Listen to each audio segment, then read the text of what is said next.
Halloween, una festividad tradicionalmente vinculada con la diversión y el disfrute, oculta en sus sombras una inquietante realidad.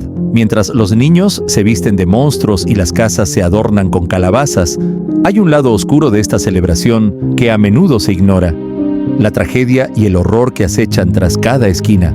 Con cada historia que se despliega, descubrimos que, detrás de la risa y la celebración, resuena una advertencia sobre los peligros que pueden ocultarse en la oscuridad de la noche. A continuación recordaremos ciertos crímenes que han manchado esta tétrica noche con sangre real.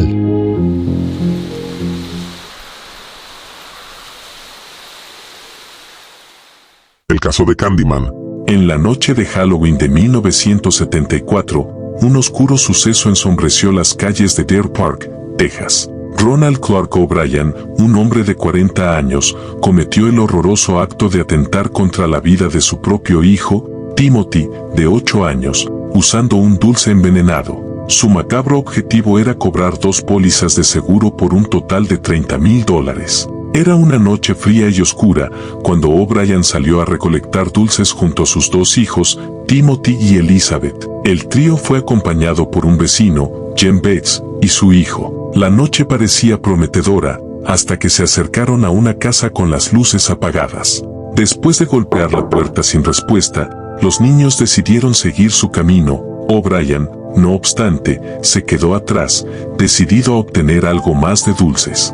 10 minutos más tarde, O'Bryan regresó con 5 barras de caramelo ácido, asegurando que había conseguido lo que quería. Los dulces fueron repartidos entre los niños, incluido un pequeño conocido de la iglesia. Cuando la noche llegó a su fin, Timothy se preparó para dormir, devorando una de las golosinas. Se quejó de que el caramelo era demasiado ácido, así que su padre, con aparente preocupación, le agregó un poco de jugo para mejorar el sabor. Sin embargo, poco después, el niño se desvaneció y 1 hora después, su vida se extinguió. El oficial de policía, Mac Henton, llegó rápidamente al hospital, donde interrogó a los padres. La situación tomó un giro turbio cuando el forense notó un olor característico en el cuerpo del niño, un aliento a almendras, lo cual indicaba el uso de cianuro. La autopsia confirmó las sospechas: el dulce había sido envenenado. Las investigaciones revelaron un detalle inquietante: el envoltorio del caramelo estaba sellado con corchetes, lo que sugirió un plan premeditado. Afortunadamente, las autoridades lograron recuperar los otros dulces antes de que pudieran ser consumidos. Al seguir las pistas, O'Bryan fue llevado a la casa donde había obtenido los caramelos, solo para descubrir que el propietario de la casa, llamado Courtney Melvin, tenía una coartada inquebrantable. Esa noche trabajaba en su horario de costumbre en el aeropuerto de Houston. El caso se congeló por un mes, pero un nuevo hallazgo reabrió la investigación. O'Bryan había adquirido pólizas de seguro para sus hijos, incrementándolas a $30,000 justo antes de la muerte de Timothy.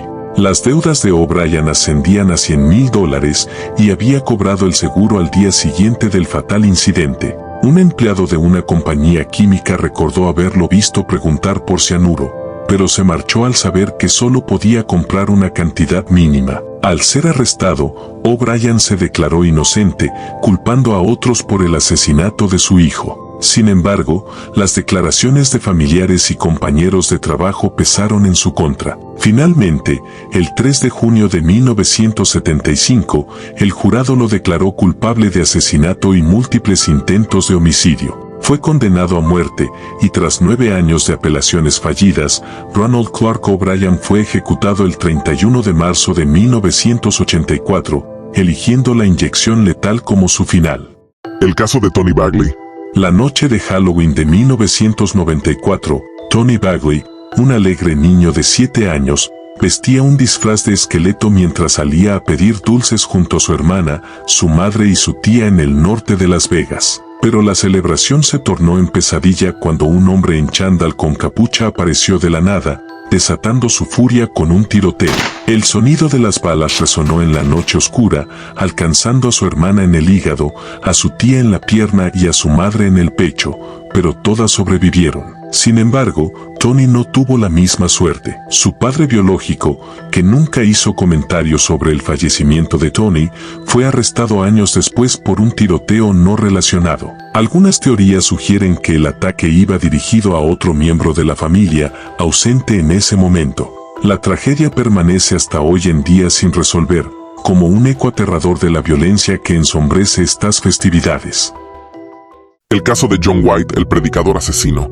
En una fría noche de Halloween de 2013, el terror se apoderó de Mount Pleasant, Michigan. En un escenario que parecía sacado de una pesadilla, la vida de una joven madre de 24 años llamada Rebecca Gay se apagó de manera brutal y cruel a manos de alguien que había sido una figura de confianza en su vida, John Douglas Wade, un exconvicto reformado y ministro en una pequeña congregación religiosa. De hecho, John en sus tiempos libres cuidaba al pequeño hijo de Rebecca mientras ella trabajaba. No obstante, Rebecca fue víctima de un oscuro plan que dejó una huella imborrable en la comunidad. Mientras su pequeño hijo de apenas 3 años se encontraba en la casa, White, quien estaba comprometido con la madre de Rebecca, desató su lado más siniestro. Después de consumir varias cervezas, se presentó en su hogar y, en un ataque de salvajismo sin igual, tomó un mazo y la golpeó en la cabeza repetidas veces. Luego, la estranguló con una cuerda de tender ropa. Lo más perturbador no fue solo el acto de asesinato, sino lo que vino después. White, en un acto de desdén por la vida que había arrebatado, desnudó el cuerpo de Rebecca en un intento de cumplir una perversa fantasía. Más tarde dejó su cadáver en un bosque cercano. Sin remordimientos, regresó a la casa de su presunta hijastra, vistió a su hijo de 3 años con un disfraz de Halloween y dejó al pequeño en casa de su padre, como si nada hubiera ocurrido. Las horas que siguieron fueron de angustia para la familia de Rebecca. Su madre, Sally Gay, pidió a la congregación que rezara por la seguridad de su hija, ajena al horror que su pareja había desatado. La brutalidad de John White no solo le robó la vida a Rebecca, sino que destrozó la inocencia de su hijo pequeño. White, un hombre con un pasado de violencia, había logrado engañar a su comunidad tomando la imagen de un hombre religioso, ocultando su historial criminal que incluía condenas por homicidio involuntario y un ataque con arma blanca a una joven de 17 años. Sin embargo, el monstruo que acechaba en las sombras finalmente fue desenmascarado. En el juicio, el juez Paul Chamberlain, con una mirada seria y decidida, condenó a White a una sentencia de entre 56 y 85 años de prisión. Durante el juicio, John White aceptó sin mucha dilación que su crimen era parte de una fantasía perversa. Según su testimonio, fantaseaba con tener intimidad con un pero afirmó no recordar si había completado ese acto abominable, o todo fue solo parte de su imaginación, antes de ocultar el cuerpo sin vida. El caso de los asesinos de la caja de herramientas. En California, Estados Unidos, en el año 1979, 2 hombres infames desataron el horror absoluto, dejando una marca indeleble en la historia del crimen, Lawrence Whitaker y Roy Norris, conocidos hoy en día como los asesinos de la caja de herramientas. Ambos eran exconvictos que encontraron en el crimen una forma de vida. Utilizando herramientas cotidianas, como alicates y martillos, se embarcaron en una serie de secuestros, violaciones y torturas que culminaron en la muerte de 5 mujeres jóvenes.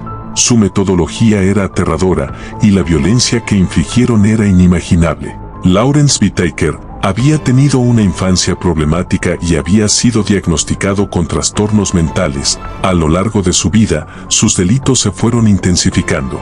Fue en prisión donde conoció a Roy Norris, un peligroso delincuente sexual con un pasado igualmente perturbador.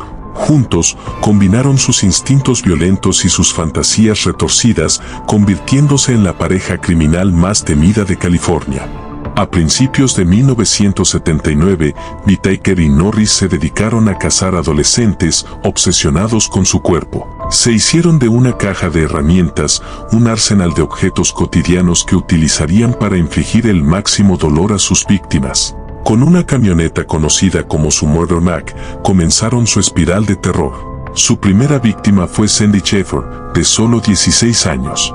Tras varias horas de tortura, la estrangularon con una percha de alambre y arrojaron su cuerpo a un barranco. Durante los meses siguientes, continuaron su serie de asesinatos, aumentando cada vez más el nivel de crueldad y grabando en audio los terribles gritos de dolor de sus víctimas. Sin embargo, el asesinato de Shirley Ladford, una adolescente de 16 años, fue especialmente perturbador. La recogieron mientras hacía autostop tras terminar su turno como camarera, la noche de Halloween, y durante horas la sometieron a un tormento atroz. Whittaker y Norris no solo la golpearon repetidamente con un martillo hasta destrozarle el codo, sino que también la sodomizaron con alicates y le introdujeron un destornillador en el oído. Ellos la obligaron a rogar que le dieran muerte para acabar con su agonía de una vez por todas. Finalmente, decidieron no abandonar su cuerpo en un lugar remoto, sino dejarlo en un jardín de Hermosa Beach para que fuese encontrado rápidamente,